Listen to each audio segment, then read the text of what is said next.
Hello guys, today we are discuss about the Indian AS 12 income taxes. In Indian AS 12, we have to discuss about two things. First is the current tax, second is the deferred tax. Current tax उसको बोलते हैं जो tax calculate किया जाता है as per the income tax act, and deferred tax is a temporary difference between carrying amount and tax based amount. इसको अपन example से देखते हैं डिफर टैक्स को. अगर आप देखोगे A limited has accounting profit 10 lakh rupees and depreciation as per the book is 2 lakh rupees SLM basis पे, and depreciation as per the income tax act WDV is 4 lakh rupees.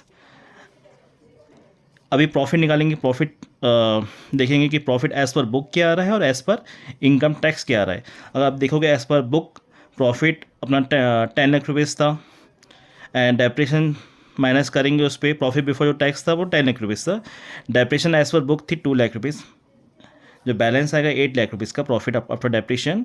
And profit as per the income tax act निकालेंगे, profit before depreciation 10 lakh rupees. अगर depreciation as per the income tax act is 4 lakh rupees जैसे ऊपर दिया हुआ है.